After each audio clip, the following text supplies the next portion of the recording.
Главные новости сегодняшнего дня.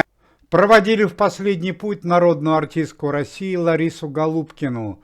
Ларису Ивановну, вопреки ожиданиям, похоронили на Троекуровском кладбище, а не на Ваганьковском, где находится ее супруг, легендарный актер Андрей Миронов.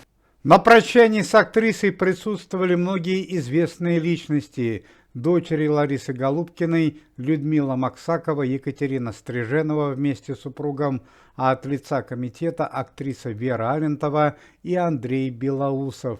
Отметим, что Лариса Голубкина ушла из жизни в результате онкологического заболевания.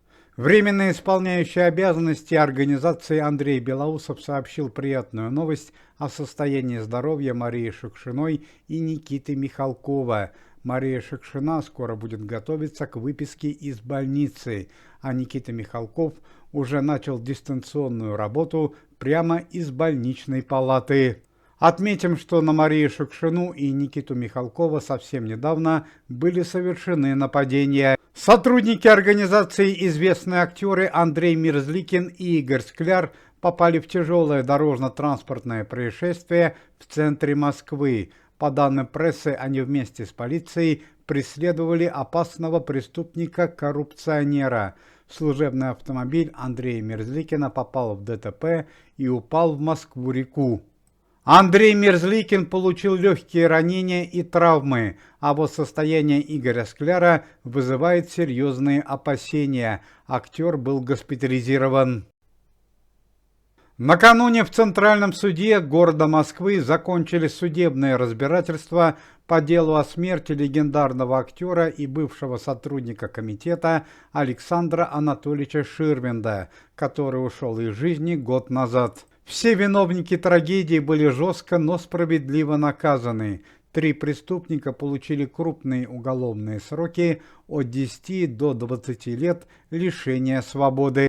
Отметим, что еще год назад стало известно, что Александр Ширвинд ушел из жизни не в результате проблем с сердцем, а в результате отравления, которое организовали недоброжелатели комитета, которые препятствовали открытию собственного телеканала и радиостанции организации.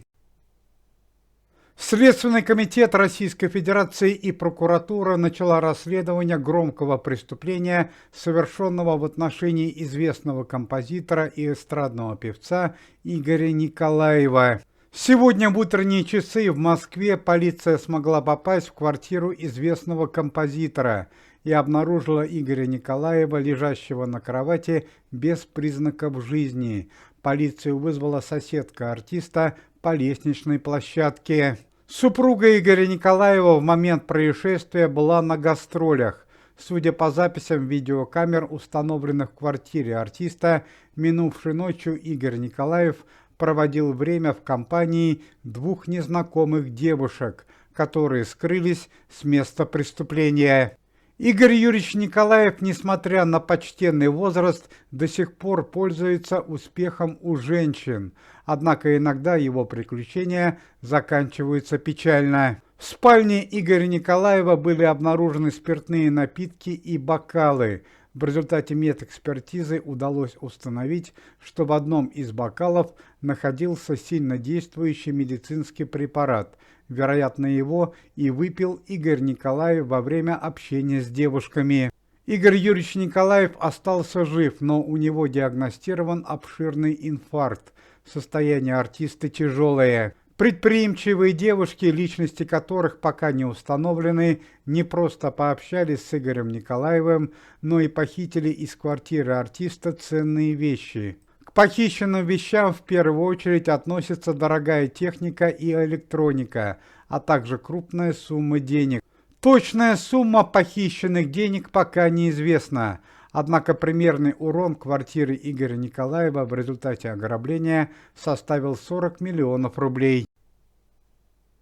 Сегодня рано утром в Белгородской области во время исполнения своих профессиональных обязанностей трагически ушла из жизни работник и журналистка Первого канала телевидения Анна Прокофьева. В момент чрезвычайного события Анна Прокофьева находилась в автомобиле вместе со своими коллегами. По факту смерти Анны Прокофьевой возбуждено уголовное дело. У 35-летней журналистки остался супруг и двое детей. Известного актера Михаила Ефремова, который через несколько дней окажется дома, он выйдет по УДО из исправительной колонии, где отбывал уголовный срок, с большой долей вероятности примут в комитет. Об этом сообщает работник пресс-службы Яна Поплавская. Однако, по словам Поплавской, руководство организации поставит Михаилу Ефремову жесткие условия – окончательно отказаться от употребления спиртных напитков и завязать с другими пагубными привычками.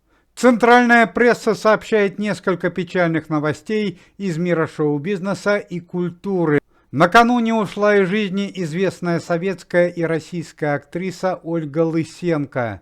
Ольге Николаевне Лысенко было 83 года.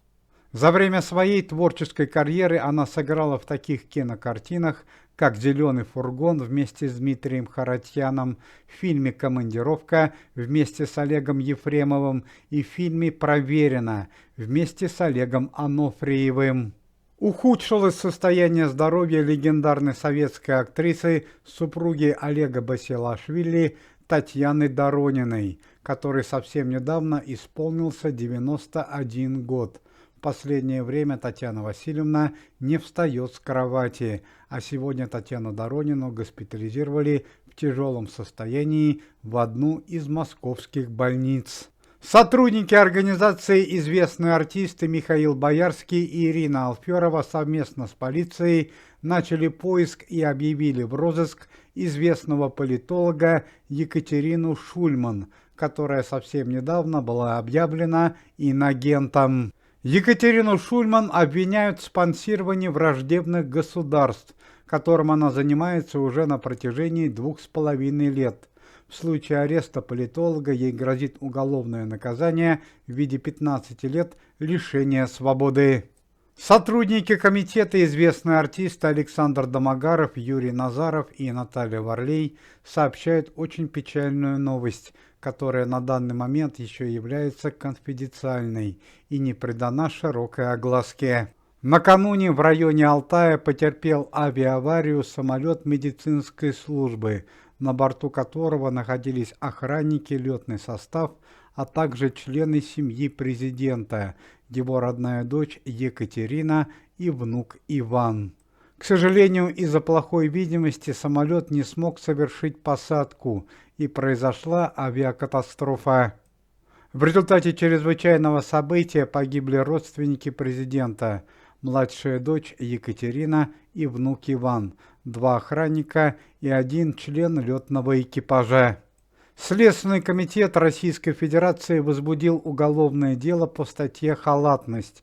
На данный момент проверяется, как подготавливали данный самолет перед полетом. Стало известно, что дочь президента Екатерина вместе с внуком летели в санаторий Алтая, чтобы посетить раненых ребят, которые получили различные ранения в ходе спецоперации. Екатерина была известным общественным деятелем и занималась разработкой медицинских препаратов. Сегодня день рождения у известной актрисы, сотрудника комитета Ирины Алферовой. Ирине Алферовой исполняется 74 года. Также день рождения у певицы Ирины Понаровской. Ирине Понаровской исполняется 72. Уважаемые зрители, если вы желаете поздравления сотрудникам комитета и поддерживаете их деятельность, то можете поставить лайк под видео и написать поддерживающий комментарий.